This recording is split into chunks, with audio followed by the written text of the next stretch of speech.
Ladies and gentlemen, ATDF everything in that shelf presentation.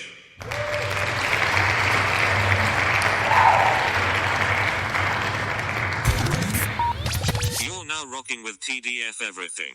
Spoiled Rotten.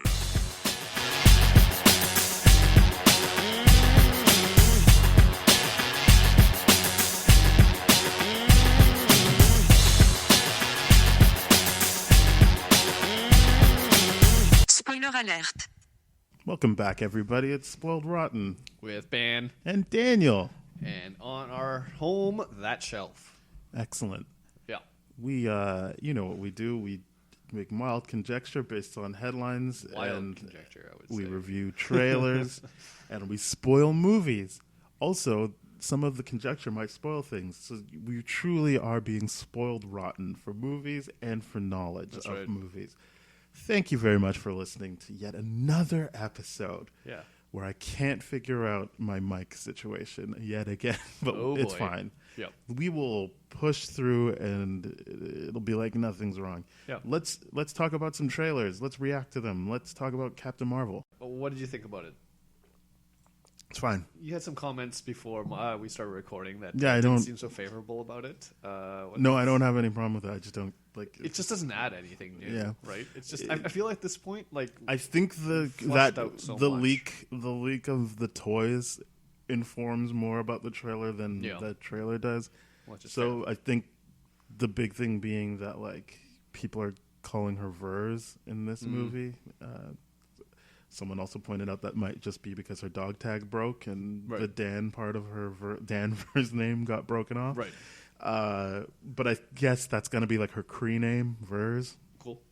Sure. There's I know it's not actually a cat in the comic books, but the thing that looks like a cat that Fury is playing with is usually referred to as Chewie. But in the toys, again, they've said that the name is Goose, which does play into the Top Gun feel of the first trailer that isn't really in this trailer, but Yeah, they kind of I guess it carries over. And that the toys, again, have made it clear that Jude Law is not playing Marvel. I don't remember who he's playing, but he's playing a villain. Right. And which makes sense because everyone on her team in the comics is a villain. Yes. So, I mean, like it's like that we didn't shot that you see coming. where she's walking with the green people. Like, yes, you see Korath, Yeah. played by Jaimon Hansu, who is a villain in Guardians of the Galaxy, and Yeah. you know from context that walking scene is them walking up to Ronan with an A, not an I, because we'll talk about another Ronan later. But Ronan the Accuser, so like he's a villain, obviously. Yep. So it just makes sense that she's on the bad guy's side, but then thinks she she's on the is- good side. exactly right. But I mean, the Skrull don't really ever seem like they're the good guys. So they don't necessarily have to be bad either. So Yep. there'll probably be some gray area here in the movie, which is always good to work with. Yeah, but of course that's why we see her Captain Marvel suit switch colors is to resemble that symbolically, I guess. Because in the beginning she's like fighting on that team with the bad guys and stuff like that with Ronan, everyone Right. and then obviously crash lands on Earth again. Reed meets Fury, realizes that there's this life that she had here. That's the origin story, if anything else. It's told through flashbacks, which is kind of ingenious because, yeah, it's kind of nice. And then she's like, okay, well, I'm going to be on the side of justice. And justice is yellow, red, and blue. That's the colors for justice. And she Well, we'll changes. see how that goes. I Yeah. don't- But that's pretty much what we're expecting at this point from the plot, which is why it's like so much of this is fleshed out. Because to me, the biggest thing was, it's when they keep going like, it's not an origin story, it's not an origin story, it's not an origin story. I'm like, you have me interested, and then now it's like, oh, okay, the trailers basically give away exactly. I've how never they're saw gonna them say explore it's that. not an origin. They just said it's not like any origin Well, story you've seen. traditional origin Yeah. story. Yeah, I should have said traditional. Yeah. But it's like, okay, this is how they're telling the origin story, which is very clever. But at this point in time, it's like, now we basically know what the entire plot of the movie is going to be for the first 2 acts at least, and then waiting for that Marvel switch, Yeah. or Jude Law switch, I should say. I mean, realistically, the way we watch movies, was there ever going to be an instance where you didn't know how it was going to work out? There's Or always think that you... There's always moments where you were never really expecting, like Dormammu coming up in Doctor Strange. That was very interesting. Right. I didn't expect that. I genuinely didn't expect that coming up. But like, and who's to say that there's definitely going to be stuff here in the Captain Marvel movie that's going to shock us. Yeah. We're not too familiar with the character at all. I agree. So, I think we'll be... There's going to be I don't stuff think, there. It's the I don't think we storyline know. that's not going to shock us. The details will, I think. Yeah, I mean... Yeah. That's, revisiting that's, the that's 90s. usually what happens if you've watched movies consistently for any amount of time. True. But yeah, that's that. I don't know. I think they're at a point with me. I'm not saying, obviously, I think everyone should have trailers that, like, I'm going to watch it anyway, so I'm not really looking for these trailers to wow me or anything. It's like, what is it, like 4 months away at this point? It's coming out in March, so I'm just like... It's not really going to wow us. I think what the trailer's looking to do is build a different audience more than anything else. Well, they need to capture. They need to capture a certain amount of people who aren't already looking for this, right?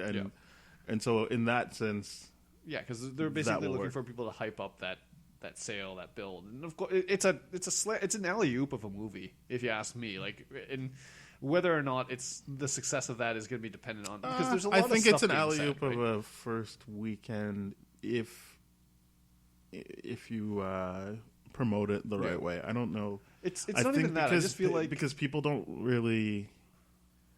Maybe I'm just speaking for myself. I don't really like the swapping stuff. It just oh, you thought it was this person, but it was really the alien that switched. Oh, you mean the Skrull all that kind stuff of storyline is a lot to do in addition to an origin story, in addition to building up to.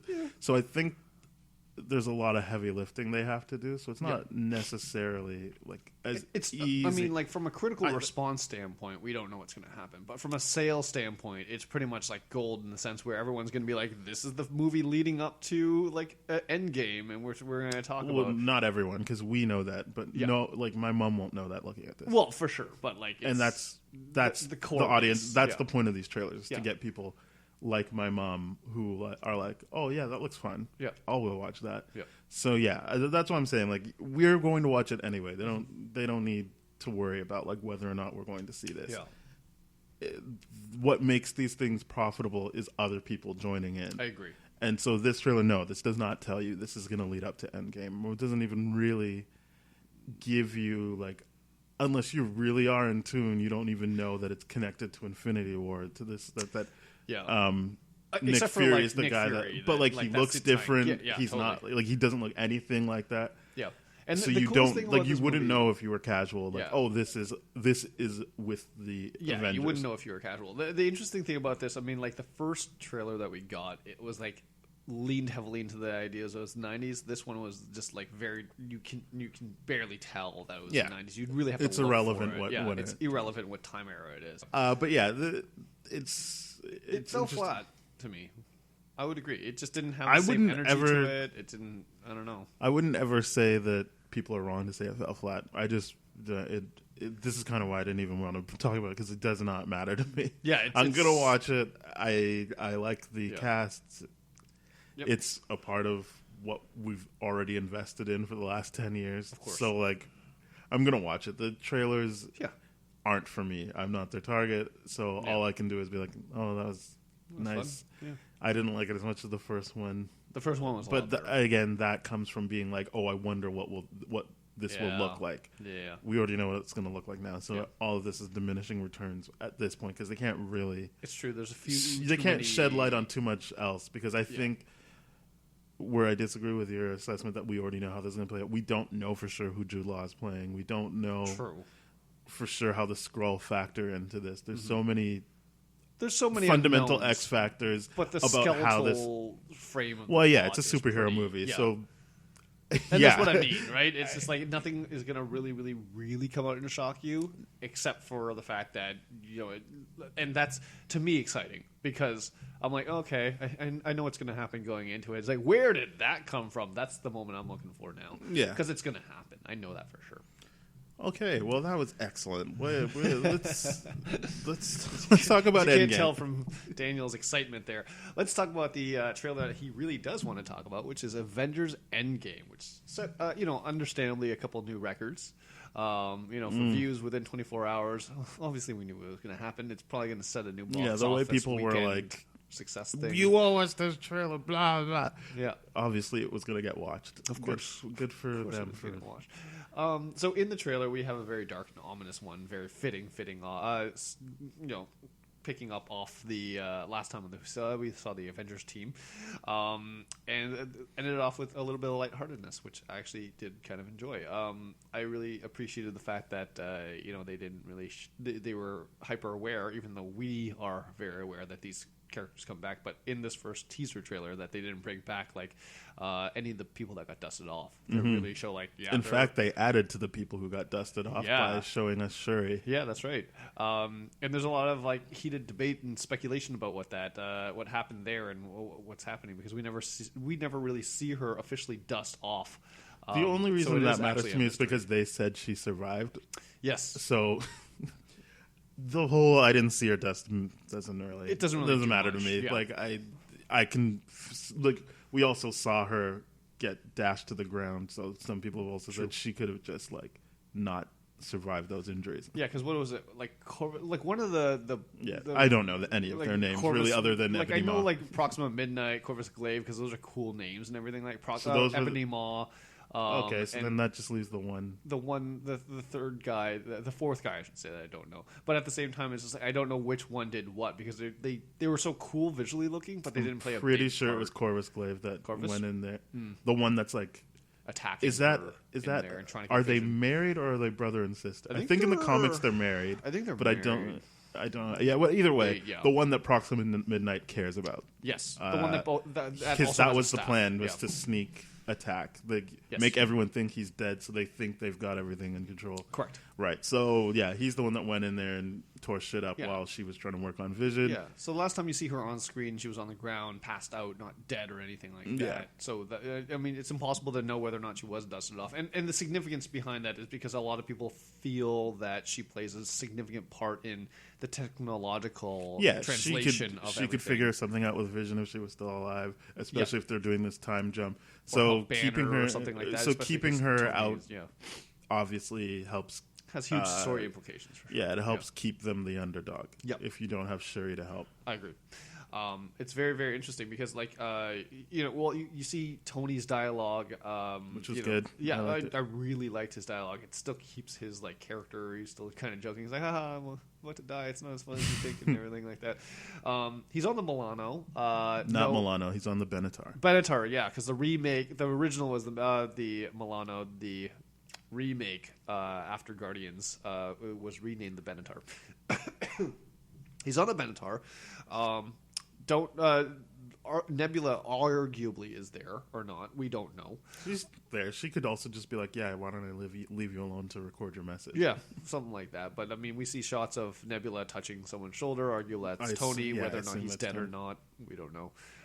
Because we don't know if, Nebula needs oxygen with that much, mech, technology that Thanos That's a changed. good point. So it could be very possible that, the Benatar does get back to where it needs to go, just drifting through space with Nebula there. But Tony, it seems like I never even thought about that. That's a good point.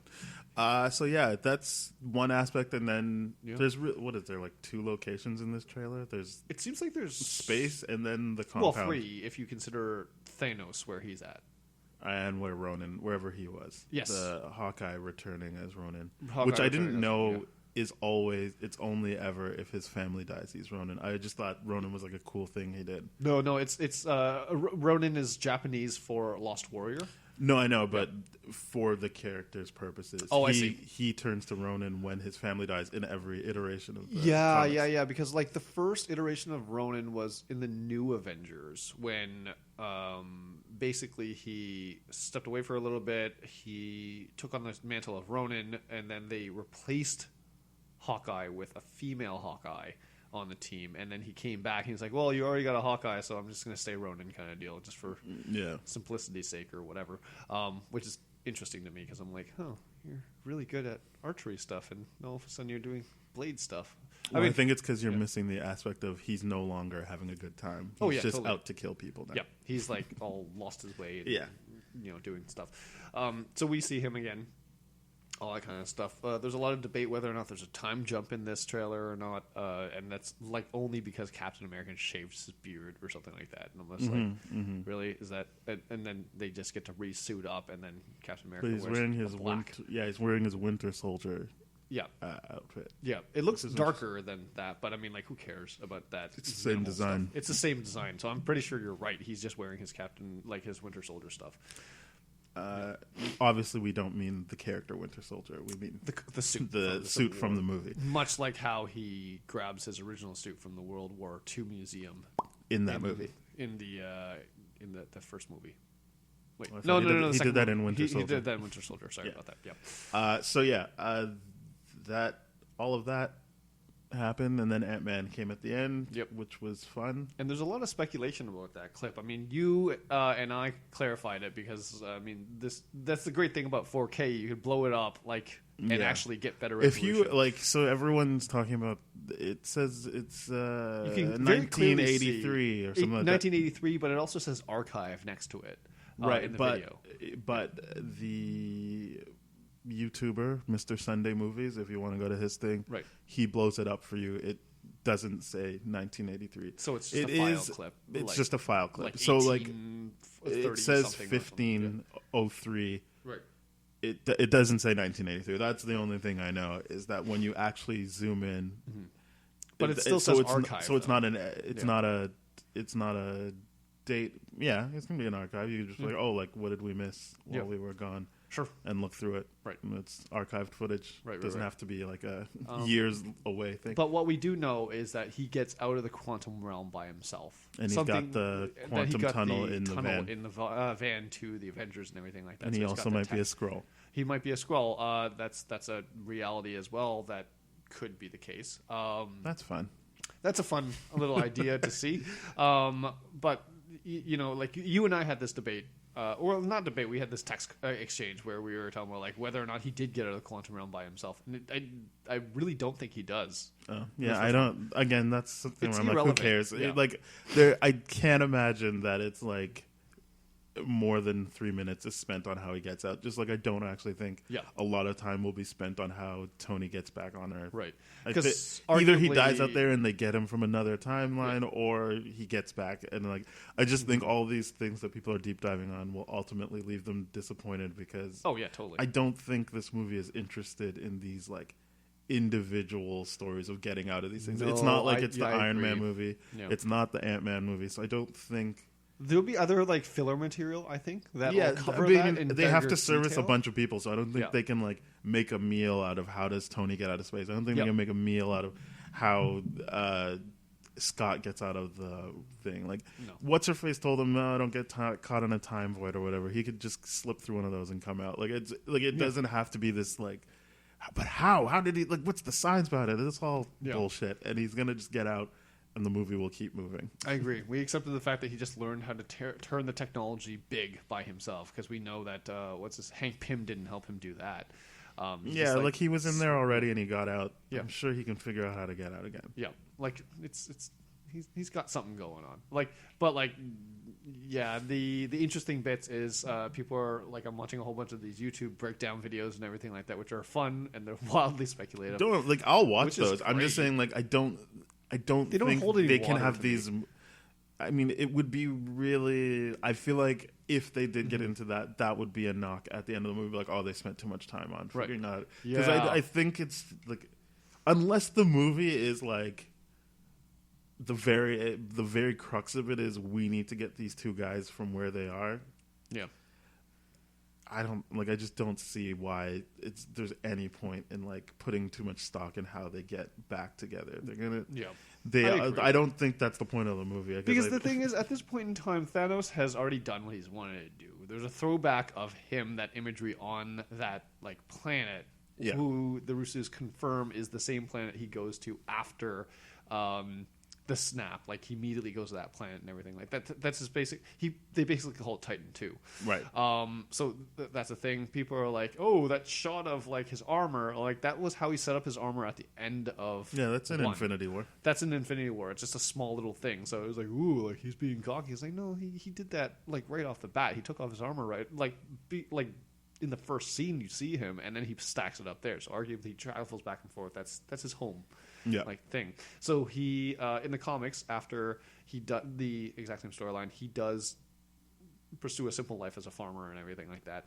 What's interesting is we see the Infinity Gauntlet is still fused to his arm. We don't know if it's fused or he just refuses to take it off or something like that. But it seems like he just can't move it, or it seems like it does look like it's dead weight. Yeah. It looks like it's melted to his skin. Well, I mean, like the whole hand looks like it's dead weight. Like it doesn't look like he's actually moving his hand. I think he's just like moving it like that. Right. I know this isn't a video podcast, but you know what I'm talking about. Yeah. Yeah. It does. I mean, again, I don't think much time will be spent on like. I don't think so. The either. stuff about the gauntlet being stuck. I think the point is that gauntlet's broken. So whatever their plan is, it's not going to be about stealing the gauntlet back from him. I think that's. If I were to make any kind of inference on that, it would be all that shot is showing me is that that gauntlet's fucked. And he's not really a threat anymore. He's just kind of chilling. Well, I mean, not that, but like how everyone's like, yeah, like if they just get the gauntlet back and then do a snap, I think this might help boost people like that think they're gonna get the time stones from, or not the time stones, time stone in addition to all the other stones, the Infinity Stones. To make a new gauntlet. Maybe that's what's helping. Like, people be like that visual cue of like, okay, so they're not going to try and steal it back from him. This is all going to be something else they do. Yeah. I think that's what that's trying to show us. Or they're trying to get. I think it was just to let you know, like, yeah, this is out of the picture. Like, to me, like, I was just thinking, okay, there's time travel involved. We see them in the Battle of New York, all that kind of stuff again. Or what we think is the Battle of New York. Cap could have just put on that old costume again just to be like, hey, man, I'm bright and cheery now, and we want to go back to the Phil Coulson costume. That looks ridiculously stupid. To go back to that and then grab the Tesseract from the Battle of New York and, like, use it as opposed to let Thor take it back to Asgard where it was stored or something like that, to try to rearrange the Infinity Stones to fight Thanos, like as a sneak attack or something like that. But we'll see. I mean, obviously they're gonna use Thanos again, but I also don't know why you would need to fight Thanos. Like, it's not like killing him would bring people back. I think just getting the stones and then making your wish or whatever to bring the people back would be enough. Yep. You would have to fight him if he was like, no, don't do that. But I don't think they would collect anything to go back and fight him. Well, like, to me, if they kill him, it would probably be the stupidest thing, depending on what they want to do. Because they killed Ultron already, who is arguably the biggest opponent to the Avengers. Because Ultron keeps morphing and mutating. You sure and it's not Malekith from Thor: The Dark World? I'm pretty sure. Anyways, then you have Thanos, which is like the biggest bad in the whole Marvel universe. If you kill off Thanos, then where do you go from there, right? And then that's arguably what Phase 4 is all about. I mean, I think villains like Zemo are very effective as well. Yes, absolutely. So, like, I'm not too worried about killing off Thanos. I think you get to this is the problem with movies, right? Like, you get to the diminishing returns. It's what we talked about when they led with Batman vs Superman. Oh yeah, you've cut off all the. I mean, I'm not saying they did that. Like, you've built up to Thanos for long enough now that giving him 2 movies back to back is enough. I'm fine with killing him off. I agree because.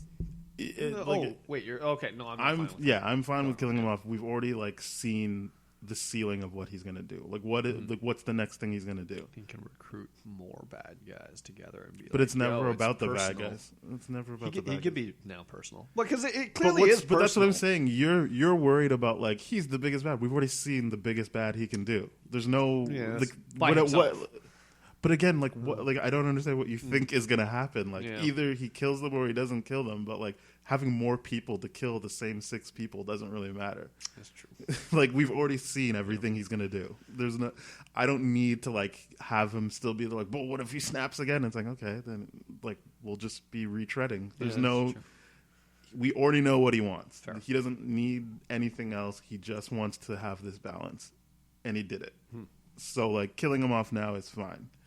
They have to find a new approach to how people can be bad, and That's why I brought up people like Zemo who didn't even try and engage on a physical level. I think that type of stuff is interesting as well if you want to have stakes and stuff, because ultimately Ultron galvanized the Avengers, whereas Zemo broke them up. Yes. So that's what I'm saying. Like that's more what the danger is having these people not work together on whatever level you find that on. Yeah. Okay. Yeah, because just like Thanos like galvanized with what Zemo said, if you break an empire from the outside, it can repair itself. But if you break it from within, it can never repair itself. And that's what he's done very effectively. But Thanos has pulled them back together, arguably. But we'll see he what ultimately happens, will pull them back together. Like yes. like Zemo broke them up, and they didn't talk for years, and then Thanos comes back, and you're seeing like Tony's like, I guess I have to call Steve now, or like all that stuff. So that's what I'm saying. Like going bigger doesn't necessarily get you what you need. Anyways, yeah. So that was Infinity War trailer. Anything else that we need to Endgame trailer? Endgame trailer. You got to get used to saying Endgame, baby. Endgame, which is a reference towards chess, where you're in the final battle and you start sacrificing important characters to make the win. So we should definitely be seeing some of these important characters dying off. Now, our bet is on Tony dying. Yeah.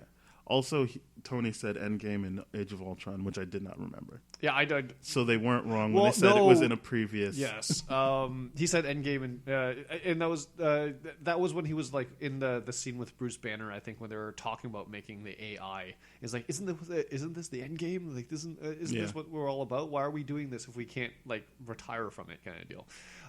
So I guess like, okay, cool. Doctor Strange also, like, it's whatever. Like we said, the reference, the title of the trailer is irrelevant. It's going to be completely irrelevant. Except for you just brought up why it is relevant. That's just a symbolic thing, right? That's a symbolic thing. But at the same time, it's like it gives us no story plot points. It's not like it's going to be... You just said you got a lot of pieces. You don't have a lot of pieces, and you start sacrificing pieces, and that leads you to believe that we're going to see people killed off. Let me rephrase this. Let me restructure this argument. It's not going to refer... Like, it's not going to be like Avengers House of M.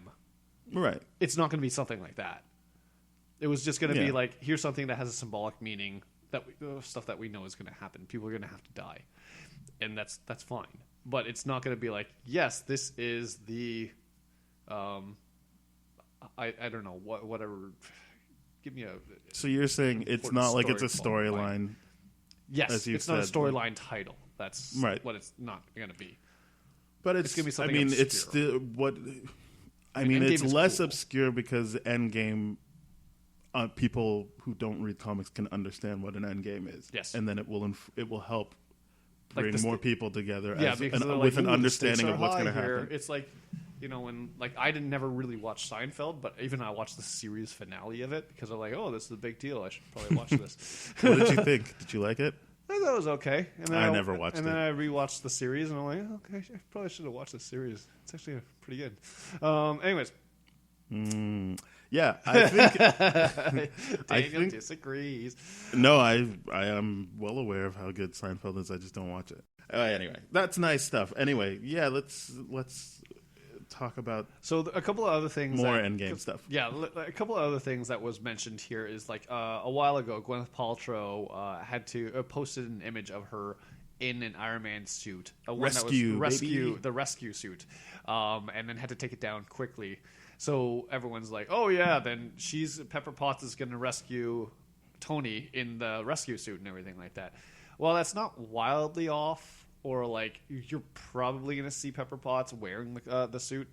Whether or not, like, and you made a point, it's like they showed the Benatar like with the Milky Way in the background, so they're really, really far away from like even Earth or something like that. So the likelihood that's going to happen is very, very slim, but I don't know. We'll see what happens, but she's more than likely going to pop into the movie as some sort of character. Well, yeah, I figured she'd operate like the way he had those drones at the beginning of Age of Ultron, that they just are around the city to be like, hey, go this way, like, let me help you, citizen. Like, I thought that's more how she would work as Rescue, because Rescue doesn't have like... She doesn't have like weapons. Yeah, she doesn't have any weaponry. She's literally like just to like help ferry people from places. Yeah, so like Rescue is literally like the kind of like extreme weather environment suit, whereas like we could rescue people from fire, from Right. ice, from all this kind of stuff, and from space. I think to a certain degree, how much oxygen it has, I don't know. I'm but sure, it like, if definitely it's can't make not that beyond the flight moon, out. she can get there. Yeah. Like, if it's not...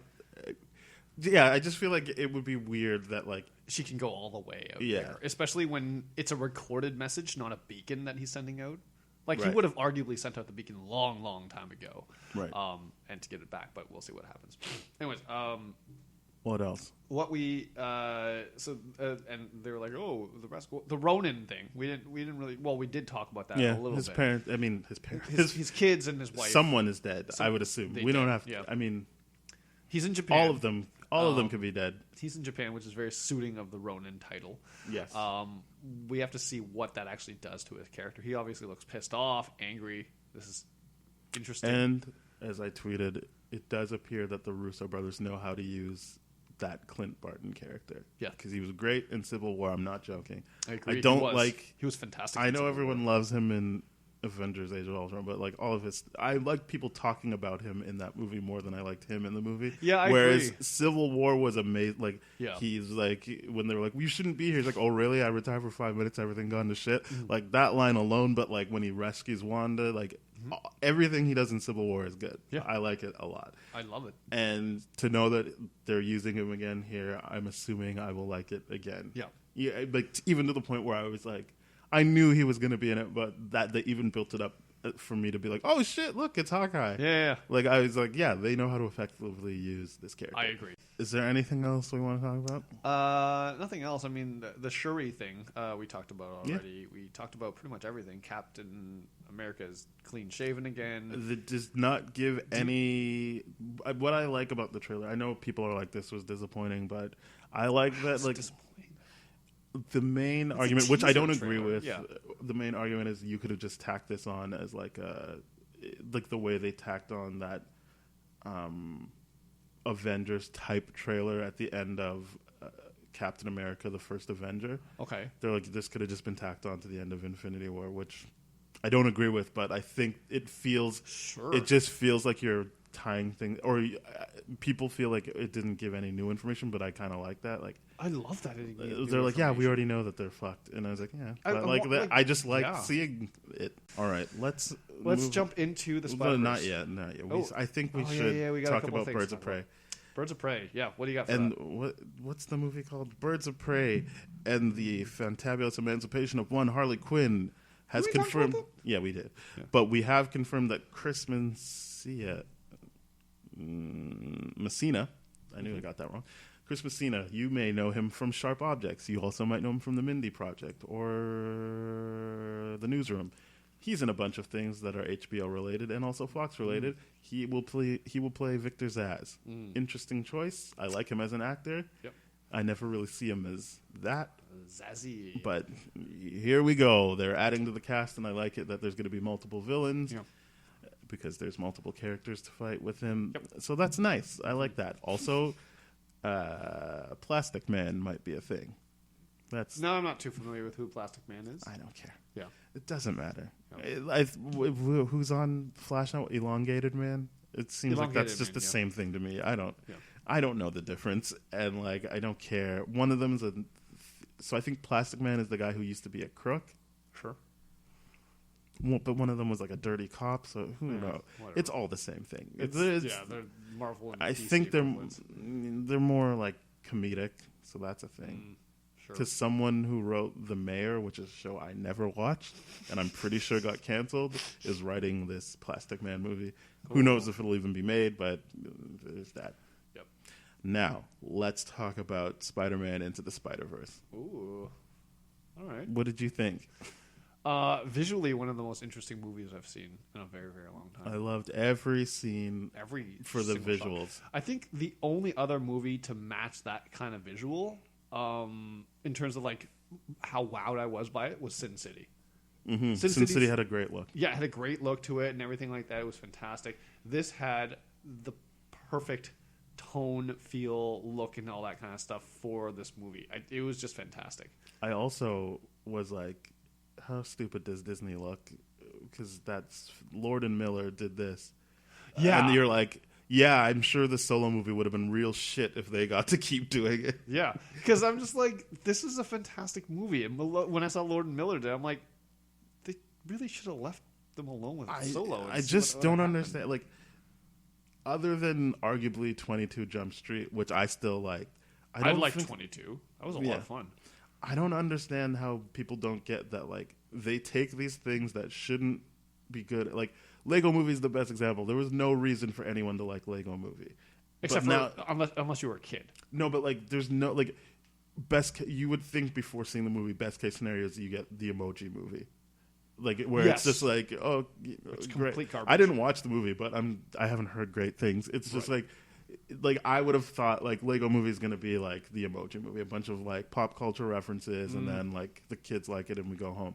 Lego Movie, like, almost like, I don't remember how long into I was where I was like, whoa, like they're really trying something here. Yeah, like, it just was like how fun. they were really trying with 21 Jump Street, and I loved Cloudy with a Chance of Meatballs. That was another property where I was just like, what the fuck is this? See that. I saw it on a plane, and then I bought it right after because I was like, this was like a legitimately fun movie. Yeah. Because like, I loved Clone High, so like, there's nothing they've done where I'm like, Last Man on Earth, right? That's Lord and Miller. yeah, one, and then yeah, they produce that show. it.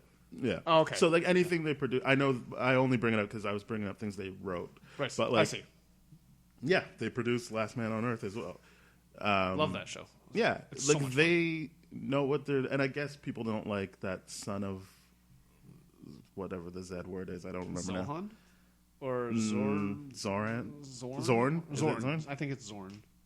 I get what you're talking about. The real life mix with the animation kind of thing.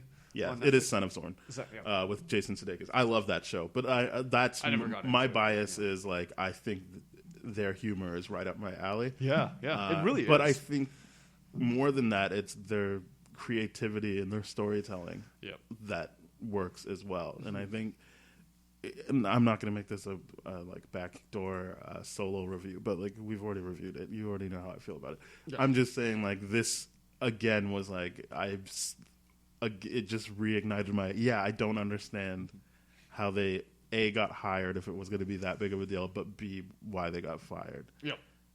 Like they've never had a like flat out miss in movies. I get that Son of Zorn didn't work. I liked it, but it's whatever. Yep. They've never missed really in movies, and so it just seemed weird. But yeah, I loved this movie because the big thing for me was Spider-Man's like, well, in recent years he's become like my third favorite, but he used to be my second favorite. He's definitely my favorite Marvel character, and like, so seeing that on screen was great. They even got away with not putting him in his suit till the end because you got to see all the other suits, so it didn't really feel like they were I withholding. was wondering if that was going to bother you. And, I mean, it had its elements of like just fucking put him in the suit, but also like, You did have a little bit of an issue with it. but like when he does get the suit, you're like, oh great, like this is good, he earned it.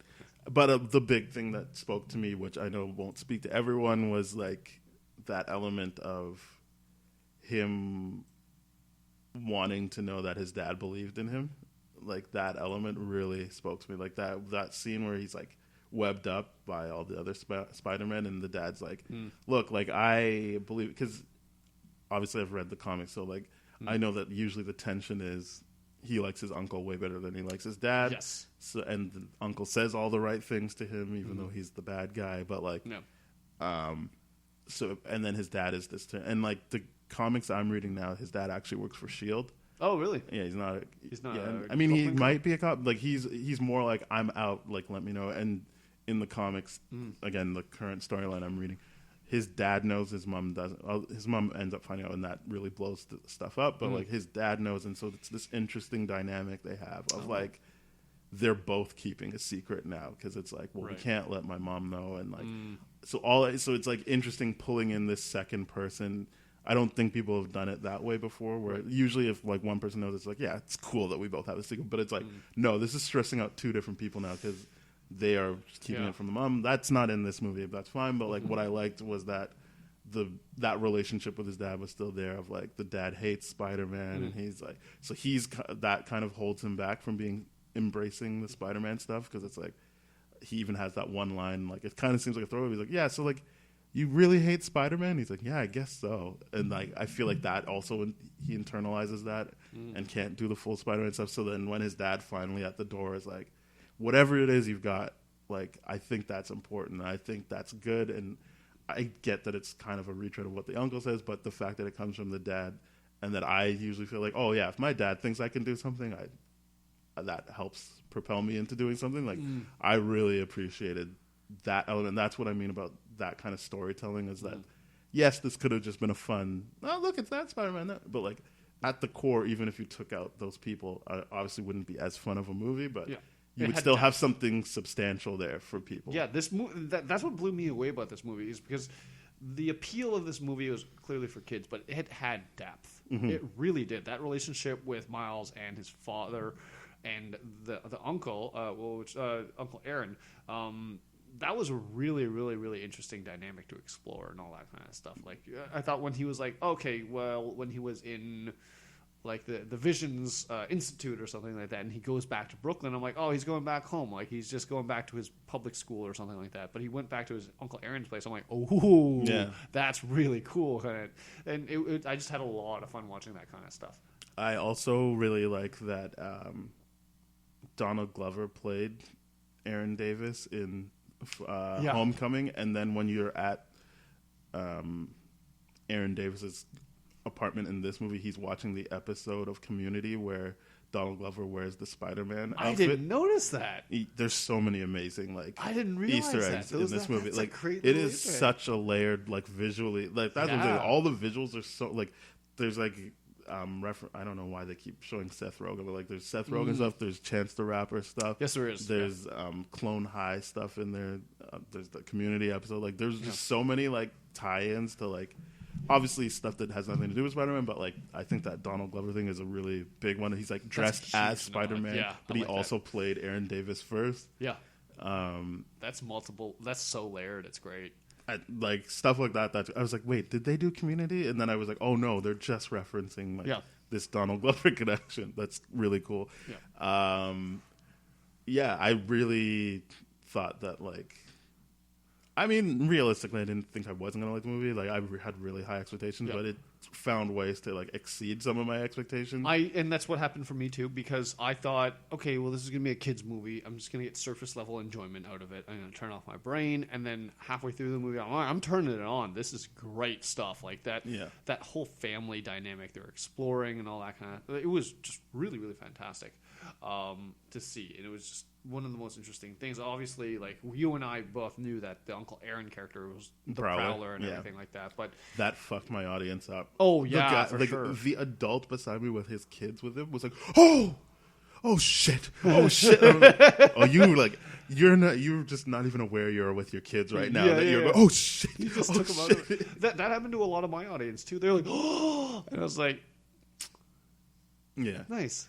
I like that it did that. I'm glad that they didn't lean into the Prowler during the because the Prowler had the opportunity to surprise people, and I honestly was surprised by Doc Ock. I was like, Doc Ock's that really surprised me. I was like, who is this character? And you know what was really funny too? They had that echo, that throwback where Peter B. Parker, the old Peter Parker, like he's kind of like, oh, I gotta re-examine my gender biases and everything so like good. that. That was really, really good. And then later on, you're like, oh shit! I was like, whoa, that's really cool. I really enjoyed that. Such good, right? Like like this movie was operating like on all cylinders for me. Like I was just like, I loved it. I remember thinking like 10 minutes, I'm like, oh, I'm definitely just gonna have to watch this again. Like not because I'm missing stuff, but just like I really am enjoying myself. I want to rewatch. Like also the fact that they lead with Chris Pine Spider-Man, and I'm just like, how much time is this guy gonna get? Like I thought in my head, because he's listed as Peter Parker, I was just like, oh, like he'll just be the Peter Parker that dies in the Gwen Stacy universe. I'm like, no, like he's just a full-on character. And he gets to sing at the end and everything. I was just like, wow, they really leaned into this. And like, I like that at some point he's like, why do I get the broke down Spider-Man? I was like, because like, when he's like, oh, I'll show you the ropes. Because I'm like, oh, that sucks because I know he's definitely going to die. And like, he's going to get shitty Peter, which I really liked that Peter Parker. I really loved that. Peter B. Parker was great. But like, that's the thing. Like, no one other than Spider-Ham, no one really came off as like, Penny Parker wasn't that great either. But like, you kind of like got to lean into these characters. Like you lean into Spider-Man noir as much as you can. Like there's nothing. I think even in the comics, he's kind of like, it's the one note. You like the 20s? Good. Here he is. Yep. So like, there's nowhere to explore, but like you get to explore Gwen Stacy, you get to explore Peter B. Parker. Those were the ones that really mattered. Like to me, it was just a nice little thing to hear Nicolas, because he was great. I'm Nicolas not a fan, but like I thought he was really Nicolas funny Cage in fan. this. So I really like Nicolas Cage, and like hearing his voice and everything like that. And I'm he like, was great as this is Superman fantastic. in Teen Titans Go Yeah, to he Movies. was. Yeah. Like hearing his voice, that was great. But they used exactly enough of him. Yeah. Because it was just like, Is it purple? No. Yeah. It's like it's blue. No. I really like I don't that. understand this, but I will. This is like, I'm taking this little device and everything. That was really, really funny. The fact that like his Spider-Man noir character is like, no, he can only see in black and white. That was like really funny to me. We're talking about a Rubik's Cube. Yeah. If you haven't seen the movie but Yep. wanted to listen to this anyway, his character only sees in black and white, and he's trying to solve a Rubik's Cube. It's great. Yeah. I liked Spider-Ham. I thought he was used enough. Yep.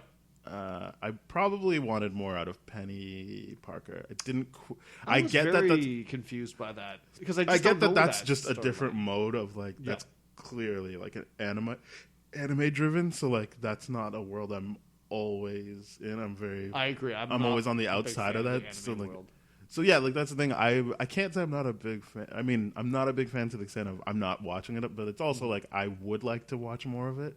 I just haven't. See, I just can't, because it's just overly dramatic to me, and I can't. So this deal is what with I'm saying. I overdramatic, think like, that was a shift. It's exactly what you're saying. Is Yeah. that like that's different? So I'm just like, part of me is like, I can't tell if this is fun or like if they're like just glossing over this because they know probably the whole audience won't really care about this aspect. So I just wanted to like know more about her and like get a better sense of how the machine works. And I'm like, she's in it, but sometimes she doesn't have to be. And like, I didn't really understand it. And I didn't understand that part. it very didn't much really either. hurt the movie for me. It was just more like, oh, it would have been nice to know Yeah, more somehow. Because by that point, like, and I like that they did this. They kept doing the origin story thing. Yes, They I kept loved it. telling that. But by the time you like, I agree. I really wanted to understand more about the Penny Parker like spider like relationship that she has there.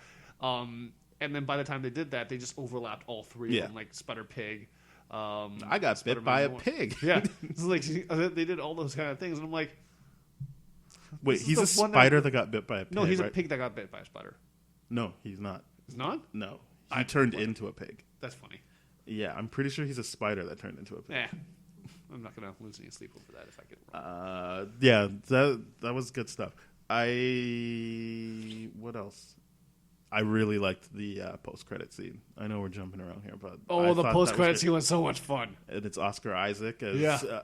The craziest thing is like the little 3-year-old in my audience. I know he's probably not 3. I don't know kids. For the It's sake, just- yeah. he wasn't 10. Like he wasn't like, oh, like I have homework or something like that. He's definitely like kindergarten age, and he like right as they do the reveal, like because obviously you're just seeing it from POV for the first part of it. Yep. He was like, "It's Spider-Man 2099." I'm like, "Wow, kid, Good like, for you. good, like, Yeah. like I mean that's not really gonna help you in life, but like that's cool that you like, Yeah.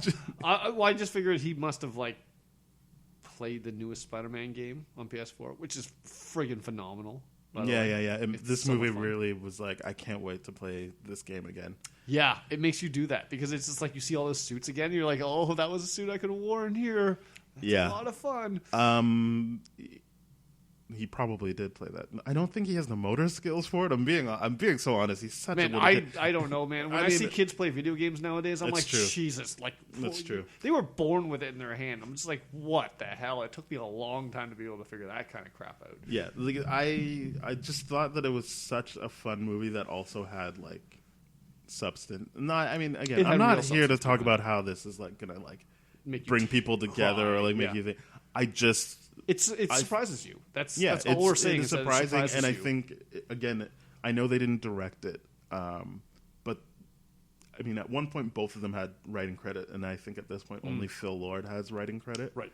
So I don't know what happened there, but the point is, they've been working on this since, like, because this movie was spoiled for people when the Sony hack happened. Yeah. That they were working on this, but I think people thought it was just a Peter Porker thing because they started registering all the domains for Peter Porker and Spider-Ham. Right. So everyone thought like, oh, that's the movie this is going to be. But they've been working on this for a while, and I think. Well, a movie like this takes a long time. Yeah, but that's what I mean. Like, it's really, like, it shows like. I'm not going to talk about the Star Wars aspect, but just the faith you should have in Lord and Miller to. I agree. Take properties like some stuff that people maybe didn't think needed to happen, based on characters from a very popular franchise, that like they can make it work. They can, and I'm not saying no one wanted to see a Miles Morales story, but like they were able to, like they even hit on the comics that the most influenced this movie, I would say, are the Spider-Men comic books. Yes. So that's when the collider happens and Peter Parker meets Miles Morales, and then ultimately Miles Morales gets to become part of 616, which is normal Earth Marvel universe, because before he was in the Ultimate, which is why you have Green Goblin look the way he does or Scorpion look the way he does, because that's all Ultimate stuff, which this MCU is kind of based on. Like obviously Nick Fury being a Samuel Jackson lookalike is because of the Ultimate universe, right? So they just brought that into the MCU. But like in those stories, like in the second one, you see that Kingpin's motivation is, it's not the son part of it, but it's like, I want to know if there's another version of my wife out there because I miss her. I want her back. Yeah, that to me was really surprising. Like that was the motivation. Like when I found out that was the motivation behind Kingpin and what he wanted to do, I'm like, oh man, I don't think I can treat you like a bad guy in this movie. You're just desperate for. Yeah. For like, so there's that, and the only thing again. they took out, which I guess makes sense because of Far From Home, is that Mysterio in the first one is the one who sets everything out off in the first Spider-Man, and then second Spider-Man is Kingpin looking for his wife. The Prowler doesn't factor into it, but that also informs Miles Morales' origin story. So you got that origin story in addition to him meeting the multiple Spider-Man, which again in Spider-Man it's just Peter and Miles. Right. But I really like that, and also even though they didn't lean into it, the idea is that there isn't another Miles Morales. Like Peter actually looks it up, and he's like, "Oh shit, you're the only one." Yeah. Which was interesting because obviously there wasn't like another Miles that came through the portal. Yeah. So yeah, it's the only thing that I constantly think of is why does he have his mom's last name and not a hyphenate of like his parents? Because they are married, and like the point of that storyline isn't that like he's got a black dad that's absent. It's like his parents are very much in love, and like, well, you know the character better than I do. Was he born out of wedlock? No. Okay. It's just a weird thing that his mom was like, he's not Davis Morales, or Morales Davis. He's just Miles Morales. Interesting. It's whatever. Again, like you said, I'm not going to lose sleep over it. I just was just like, you're right. His dad's name isn't Jefferson Morales. It's Jefferson Davis and Real Morales. That's fair. Well, I mean, like there are some families that opt to have the last name. Well, that's what I'm saying. It's not a hyphenate, whereas you're like, no, we both have equal stake in this. So in those situations, it's more based around what the family history is on the mother's side and whether or not the mother's side can continue the last name first. So for example, like if a family only had daughters and wanted to continue that family lineage on in the last name or something like that, it could be agreed upon legally between the two families as well as the husband and wife. Well, I know that like with like Spanish last names, you like chances are like Benicio del Toro, there's like more to that, and he just uses del Toro for acting and for the sake of you. But like, I think I've heard people explain it like there is like a way of doing it so that like you could either end on your mom's last name or you end on your dad's last name.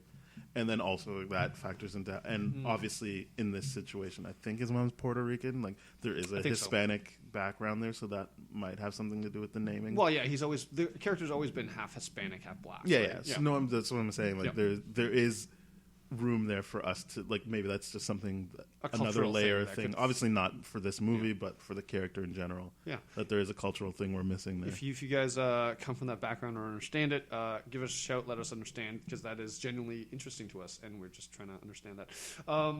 Let's get into a character that we haven't talked too much about, which is voiced by Haley Steinfeld, Gwen Stacy. True Grit, bruh. Yeah. I really, really enjoyed her. It was really, really a lot of fun. And I'm glad to hear that the sequel talks that they're having right now are forcing more of a discussion between Miles Morales and Gwen Stacy. Oh, yeah, because there's the sequel with them, and then that's the what they're talking spin-off about with right her now. and Silk. Yes, and then that's what they're talking about is a sequel of that. And obviously, sequel talk is very, very strong. If they don't do a sequel after this, I'm going to be very disappointed. The visuals on this were fantastic. The characters have a lot of places to grow. They did a surprisingly large amount of character development with her character in such a short period of time. And I was really, really happy with that. It was really good. She was used very, very shortly, but very effectively in everything. It was good. Yeah, Gwen Stacy. As I said, there was the only thing where I was like, oh, maybe we could have got more was Penny Parker, because I think everyone else had a lot to do. And again, the fact that it was Olivia Octavius, I was just like, well, that genuinely surprised me. That was Everything awesome. else, and again, they didn't just go, oh, here's the Spider-Man thing, because they also factored in Miles Morales' origin story. Yeah. So the whole, like, the fact that he gets bit because of something his uncle does, which they kind of blur in this, but usually it's like, so what's his uncle brings home something from a heist that has that I see, and that's that how spider, it and since happens. he's hanging out with his uncle, he gets bit by the spider. Okay, but this is still, but But so still, this is like uncle his being a uncle told him, like, quote, let's go better here, person. Yeah. let's look at this. Especially in not Spider-Man 2, but like this other storyline I'm reading with Spider-Man. This is one now. Once he's been a part of 616, his uncle comes back from the dead. Oh yeah. They don't really explain how, but I guess it doesn't really matter. Maybe because it's comics, there might actually be somewhere else I should have been reading. Sure. But for this collection of stories, he's back, and he actually puts on the Iron suit. So he's got the Iron Spider suit. So it's black with gold on it. It looks exactly like the Iron suit. And like he's putting together his own version of the Sinister Six, and Miles has to face off with him. But they have that relationship of like, don't like, basically, please don't make me like fight you. Just let me do what I need to do. We're family. Like, and obviously Miles is like, I can't let you. But there's always the element that like he loves his nephew. It's not. It's more just they're on opposite sides of the law. Yep. On this one. Yep.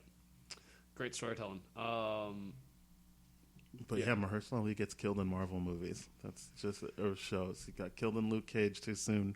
Yep. He got killed in this too soon. do I love really him. liked that. The voice cast was great. The voice cast was fantastic in this. It was really, really good. And I just mean that from like, no one sounded weird. Like there was no stilted, because sometimes when you get on-screen actors versus voice actors, which is a different talent, because sometimes you'll see, like, we grew up with Disney movies, and then you'd always watch those clips at the beginning where like, yeah, it's hard because you can't act with your face, really. Like, you don't have that to emote. Hey, like, you know what? Honestly, I joke about this a lot, but voice acting is hard because the thing is, there's no joke about it. It's definitely hard. No, like, it's joked about often. I don't joke about it anymore, at least, because when I would imagine, you would know. Yeah, for my TV show and everything, like when I had to do voiceover, the first time I did, I was like, yeah, okay, I'll just read this. This is my voice, whatever. And then I heard it on the cut. Like my director was like super unhappy with it. Yeah. But he was like getting frustrated because it took like a long time. So he was like, okay, let's use this and see what it looks like. We used it. I heard it. I'm like, yeah, this sucks. It sounds like I'm just reading off of something like that. So then when we redid it, I realized I'm like, no, I have to actually act. I have to, because it's hard. Like at least for me, because the booth I was in, it was an isolation booth. So it's just like a small closet kind of deal with like a computer, with a mic and everything like that. And trying to act in that environment is very difficult. Versus like when you typically see voice acting stuff like this, they've already done all the animation, and you're just acting towards what the thing. That's not how it works. Well, I mean, like that's how some of it works. No, none of it. None of it. You really? do your voice, then they animate to your voice. I see. What you're seeing, I think it's because of Mrs. Doubtfire made everyone think that's how it works. I think so. Yeah. Mrs. Doubtfire really led people astray there. What happens is you do your voice like years in advance, and then they are like animating. So in an instance, not a popular movie, a Seth Rogen movie, Monsters vs. Aliens, what was happening was they were saying they got so many funny people that they started sending stuff back to people. So it would be like, Seth Rogen made a joke here, so Kiefer Sutherland gets to respond to it now, so you can see how it plays out. But what is happening is you do your voice, Right. and they'll show you some sketches of what your character might look like, and that's why you have a director there to be like, okay, this just happened, respond this way. But you are not. You don't actually get to. No, you're not looking at a scene and then trying to like match it. Okay, I'm looking at. I had a very probably because of Mrs. Doubtfire and everything. Yeah. But yeah, it's like even when I did my voiceovers, it was hard because like at one point I was like, okay, well let's just play the episode let's play the scene while I'm supposed to be doing voiceover. That didn't help at all because it's just like, well, what I was voicing over was B-roll and stuff like that, and like scene fillers and to tie you in, all that kind of stuff. But it wasn't like, oh, well, like there's an animated thing.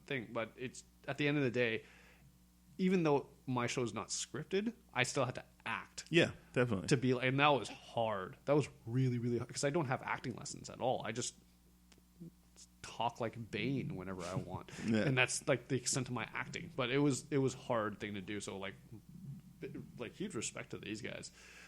And I liked that everything sounded right. Like it didn't sound like a stilted like, oh, we brought this celebrity in to do this voice, and then like you're like, this for could like be better. Name recognition kind of thing. Yeah, because I don't even think they put a lot of.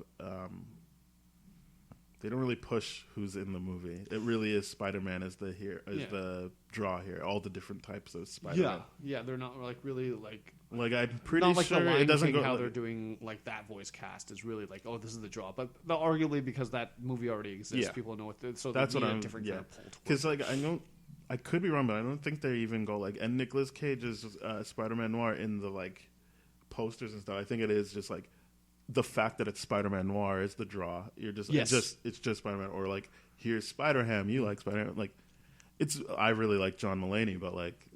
I guess he's not a big name in that but like he's a really funny guy. So like I really. And I think this is his first theatrical thing. No, he had a TV show that wasn't so successful. That's why I said theatrical. Oh, yeah. I see.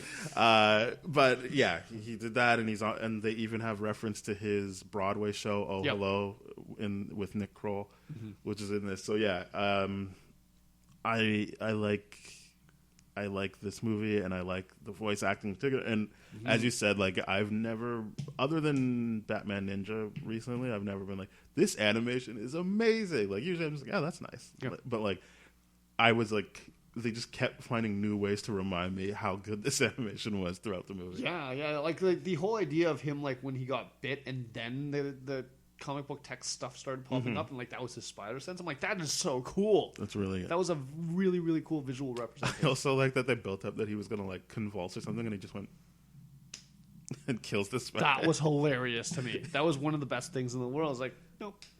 That's it. He's like, no, stupid spider, kill you. That was it. Yeah, that stuff was good. Who else is in this movie? Yeah, I guess his mom doesn't really get a lot to do.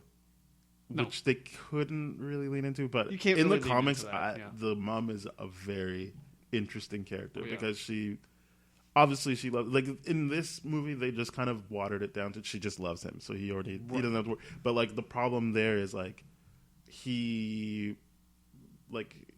can share that secret with his dad, and then so the tension is more like she's like, well, where are you? What are you doing? Right. And he doesn't know what to do, and she actually at one point brings her mom into the picture, and the mom hires a private investigator, Jessica Jones, to find out what Miles Morales is doing. And at one point, Jessica Jones and Luke Cage like meet him on a building, and they're just like, so you know, like, stop fucking around. Your parents are your parents are on to you or whatever. Like, yeah. And so like it's this really interesting dynamic that he has with his mom, and then like what happens when she finds out, which I won't ruin for people, but like. It like really like resets what is going on there, and so she is an interesting character in her own right. Of like she's more than just the person that like hugs him and is like, oh, everything's gonna be fine. I talk to you in Spanish. Yeah. No, fantastic. I loved Peter B. Parker because I love a good Jake Johnson like freak out. Yeah. I just really like him as Nick Miller, and like those little freakouts that you hear on New Girl. I'm like, it's such a comedic, like, such a comedic thing, and for me to get a little bit of that was so much fun to me. I liked his that Mary Jane Watson almost like derails their whole plan because he's like, no, I want to, like, it wasn't a comedy beat though. It was like, no, like That was genuinely heartfelt. I fucked up with that one Mary Jane. Maybe I can make it. And so he starts being a little bit like Kingpin, where he's like, no, like this is another chance. Like this is another dimension Mary Jane that I can, which obviously is kind of sleazy because it's like her husband just died, and he's just like, but I'm the older. But I'm the guy. Also, another great voice performance by Zoe Kravitz, who usually sounds flat, but was very dynamic as Mary Jane Watson. And I was just like very impressed. I was like, wow, that was Zoe Kravitz. Cool. I did not think Zoe Kravitz. I thought Zoe Kravitz was doing Gwen Stacy's voice or something like that. I don't know because I didn't look at the voice cast. I just know Shameik Moore and Jake Johnson. Everything else, I was like, those are really good voice actors. I wonder who they are. I also put that together to the end. Yeah, I also liked that he actually was aware of the that Post Malone Sway Lee song in the movie. Like it was like it's the song he sang all the time, and the song that he sings to like relax. I really like that. Because like I remember seeing that song, I'm like this song has nothing to do with this movie. Like if you listen to the other songs on the thing on the soundtrack, they at least like they actually like reference I'm swinging like Spider-Man. That song I'm like, yeah, this is like any other Ray Shremmerd or Post Malone song. It's nothing, but like that makes sense because it's actually a song in their universe. So then it doesn't need to be a song about Spider-Man. It can just be a nice song the way it is, and that he likes that song and it relaxes him. So I thought like, oh, that was a cool way they worked that in there, because I was really worrying at first. I was like, how is this like? So they just picked two popular people and were like, do a song for this movie, but like, which is what they did, but they worked it in nicely in context of the movie, and it makes more sense that it's like just a popular song in that universe. It doesn't have to be. I did not know what that song was. I just thought it was funny. Like that's how he relaxes. He just like sings that. It's just hilarious to me. And then that he doesn't actually know the words. Teenagers. Yeah, it was really funny. Wait, do I want kids? It's like I'm so conflicted. This is hilarious. I can only say great things about this movie. Fantastic. Even the Wilson Fisk motivation for the whole thing is just like it's a very understandable one. Really, really, really cool. Really great movie. Tombstone as a character, I'm just like, I mean, I don't really care about Tombstone. Like one line. Yeah, that's just. I like it to the extent of like, if you're gonna have another like why not use a known quantity? Like no one's like invested in Tombstone, so that was like that's a perfectly fine way to use Tombstone. I agree. He was only cooler to me in the actual like the TV show. Yeah, you've got more time to like work with him. Yeah, for sure. But what I'm saying, I'm just like meh. Yeah, it's better than him just having like regular guys in suits and sunglasses and earpieces. Like it's like, oh, cool, another thing, we get another one. Like cool. I was legitimately surprised by how many villains they were able to fit in. Yeah, like known villains. Yeah, I mean, yeah, it was nice. It was really, really nice, actually. Yeah. All cool. right, let's rate this thing. I guess, do I go first? Yeah. I'm giving it a 10. Oh, sure. Nice. Yeah. I am giving it a 9. No other reason than I had to sit too close to the screen and started to hurt my eyes after a while. As great as that animation style was, it did start to give me a headache. It is a lot. Yeah, Don't get me wrong. It's a lot visually to take in. Especially when they do that thing with the spider that like it twitches and then the screen. And I think even the opening credits, I'm like, so no warning for people with epilepsy, just jumping right in there. Yeah, that was it. But yeah, it did do that to my head. And other than that, the movie itself, there's nothing wrong with it. Yeah. I definitely want to watch it again, for sure. Yeah. To get those little like references and those little because like here's the other thing too, like with the Prowler, every time the Prowler was on screen, I love that like the sound effects that they did. It was such a cool even the way thing. like his mask changed his voice. I was like, oh, fucking cool, man. That was awesome. It was really, really cool. And so there was a guy in front of me that when he has the USB key and he falls and it breaks, the guy legitimately went, oh no, and I was like, settled. Why don't you just assume they're going somewhere with this? And then like when they were when Peter B. Parker was showing how he got to that dimension, and he was still trying to eat the pizza, and it dropped, and he went no, and he was like, that's kind of what I liked about the movie, is that like as much as I don't want to hear that. Like, I was like, I'm glad that people are like invested. Like, again, that guy was with his kids, and he like it did not like the kids got scared during the Prowler like in that apartment scene. Yeah, and I was like, oh, I forgot that you can be scared by movies like to that point. Like a kid was like, no, like, and it was like it wasn't just like, oh, scary sounds. The kid legitimately was like, oh shit, like this is bad for Miles. Like I'm scared for Miles right now. Right. And I was like, this is good for it's hitting the kids, it's hitting the parents, especially the guy that was like, oh shit. Great. And I saw it with Pauline, who for some reason didn't know it was animated.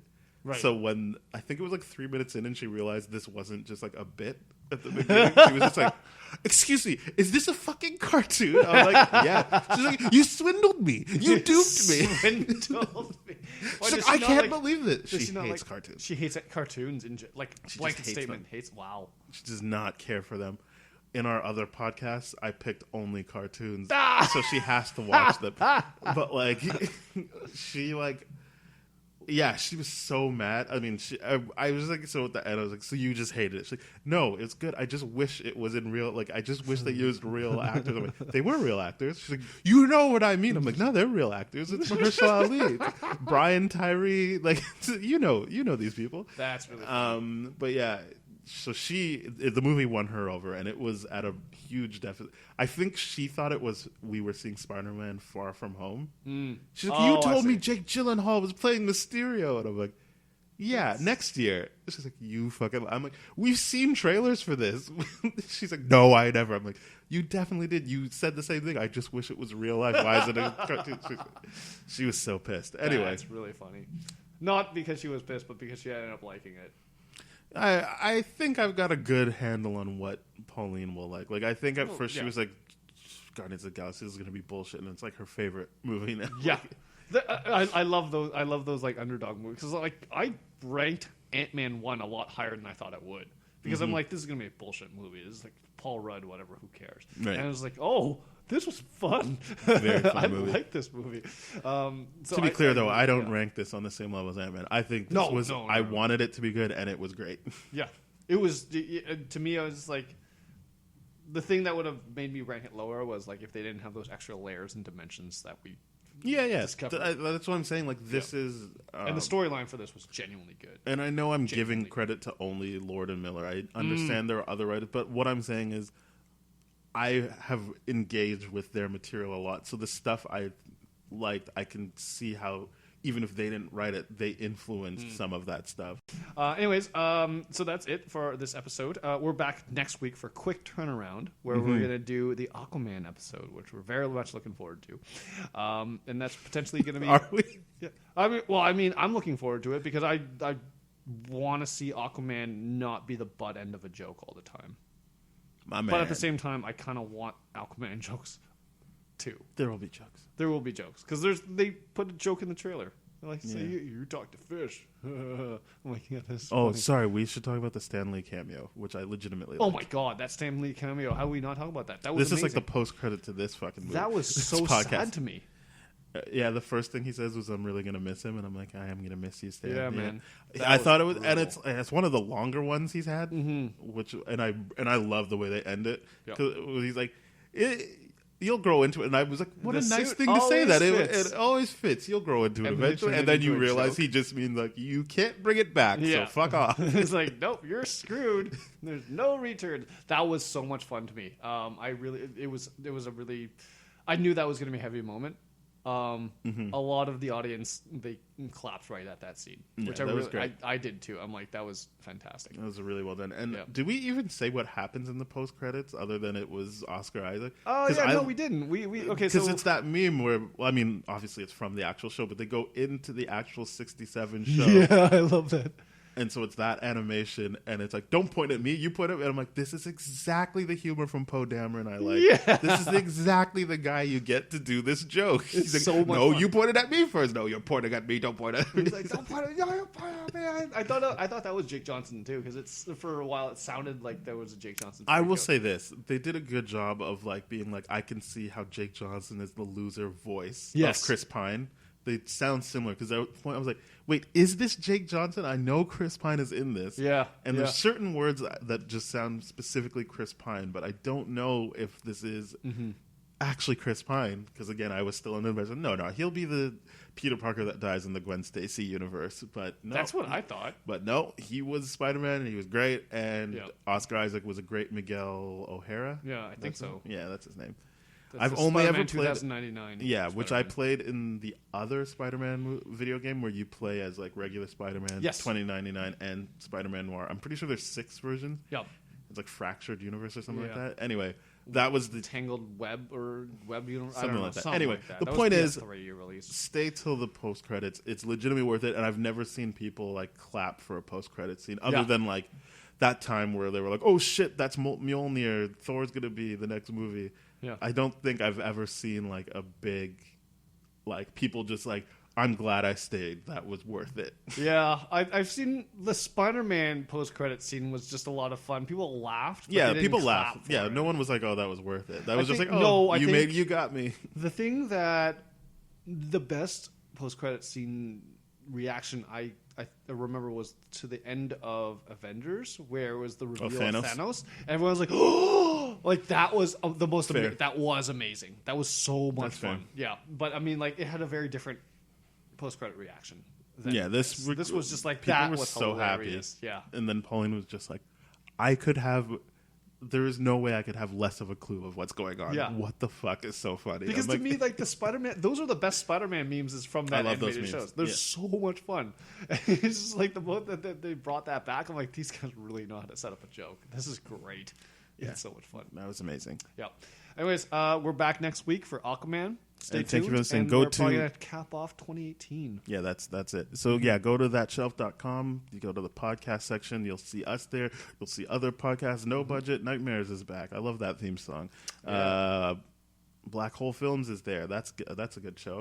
And other podcasts. So Like, go listen to them. Movies versus Matrimony. Yeah, that's a one. That's a great. So podcast. go to there. Go to tdfeverything.com/spoiledrotten. Go to @tdfspoiled on Twitter to connect with us and be mad at us or happy with us. Either one. And most importantly, please go to Apple Podcasts to rate, subscribe, and review. And tell your friends about us, and then listen on whatever platform you want: Spotify, Stitcher, Google Play, Radio Public. It's all good, but you know, the Apple podcast thing would really help us out. Sure. Yeah. Thank you very Yeah. much. Let's do it. Rate it. Bye-bye. Bye.